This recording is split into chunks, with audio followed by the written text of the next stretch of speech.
We only have 3 more stories left. Next up is Nancy Egan. Come on up, Nancy. She's talking memorials and memory, my father and his father's grave. My father and his father's grave. In the last year of my father's life, he obsessed about his father's grave. His memory was failing. My stepmother had died unexpectedly, and we moved him from his home of nearly 50 years to an assisted living facility close to me. His life had been upended in nearly every way, yet he would regularly call the office at St. Patrick's Cemetery in Butte, Montana, to assure that his father's grave was being cared for. Years before, when Daddy had last visited the grave, he found it sadly neglected. A group of local librarians had begun to clean up St. Patrick's, considered sacred ground by many in Butte for the number of Irish ancestors buried there. Daddy sent money for the cause, but he was still not relieved of what he saw as his duty to honor his father's memory. Jerry Egan died of consumption when his son, my father James, was not yet 6. Daddy's memories of him were few. I cannot recall him telling a single story about his father. No mementos except his gold watch and a few photographs. When I place his formal portrait along pictures of my father and my lost brother, I see a remarkable resemblance among the generations. What is? Sorry. Okay, let's try. I see a remarkable resemblance among the generations. 3 handsome, clear-eyed men.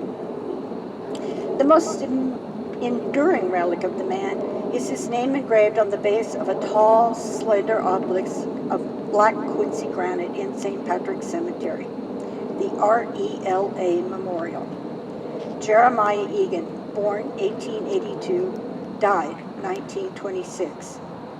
The RELA, the Robert Emmett Literary Association, was not a book club. Named for the Irish patriot Robert Emmett, it was the Butte camp of the Clan Nagel, an American-based revolutionary group whose purpose was to fight for Irish independence. Beyond being Butte's version of the Irish Republican Army, the association also served a social and supportive purpose in the lives of its immigrant members, the large majority of whom were minors. Initiation into the RELA brought a measure of respect in the community, improved the prospect of safe and steady work, and, in the event of disability or death, a degree of financial support.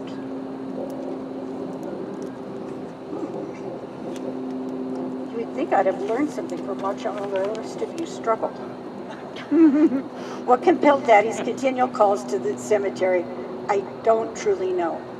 What I do know is that he took seriously the admonishment of the corporal works of mercy, to bury the dead. I was with him the day he purchased a plot at Ivy Lawn Cemetery in Ventura, California in 1968. My younger brother, Jimmy, age 16, had been killed in an accident, and we needed to bury him. That day he bought a family plot with 4 contiguous graves, one for my brother, one for his best friend Eric, who had been driving the van when they were hit by the southbound Amtrak. The remaining 2 for eventual burials of my mother and himself. He visited the graves often, bringing flowers for both Jimmy and Eric. My mother, who never recovered from Jimmy's death, died 7 years after my brother and was laid to rest next to her favorite child. Daddy increased the number of bouquets and brought my sister and me along whenever he could.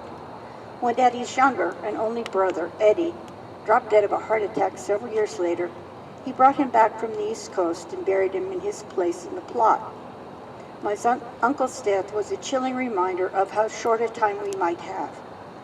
He whispered his intention to marry Frances, his girlfriend of several years, to me at Eddie's funeral. With no more room in the original plot and a heightened awareness of the inevitable need for a grave, my father determined to purchase another family plot. This one would have a place for Daddy and Frances, plus 2. When he called to ask if I wanted one of the graves, I didn't know how to respond, but I knew I couldn't say no. When I visit the graves, I stop at a small flower stand next to the cemetery and bought bouquets for all of them. Daddy, Francis, Mommy, Jimmy, and Eddie. If the site isn't trimmed or the headstone stained, I call the office at Ivy Lawn to make sure that maintenance takes care of the problem. After all, Daddy purchased perpetual care. Rain was falling the last time I arranged flowers on the anniversary of my brother's death. While I think of them all often, the ritual of honoring them takes on poignancy as I age.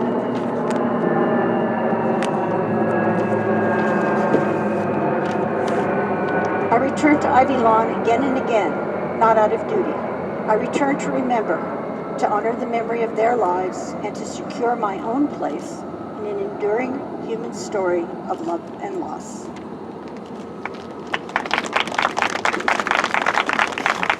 Thank you to these companies and organizations that make the Before I Die New Mexico Festival possible.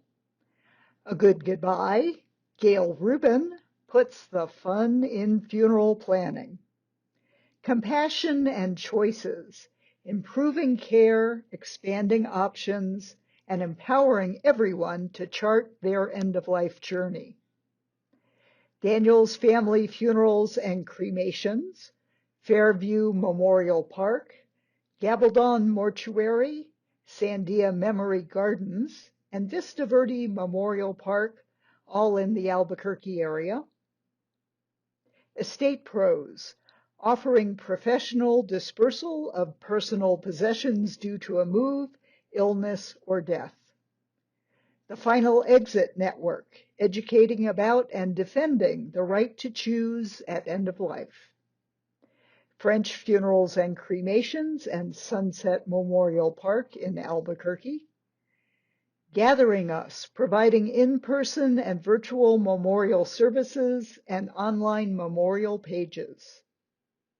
Keeper, providing hybrid and virtual memorial services and keeping memories alive with online tributes to preserve, celebrate, and share life legacies. Morris Hall, estate planning attorneys in New Mexico and Arizona. Remembering a Life, your guide to honoring a life well lived, from planning a tribute to mourning a loved one.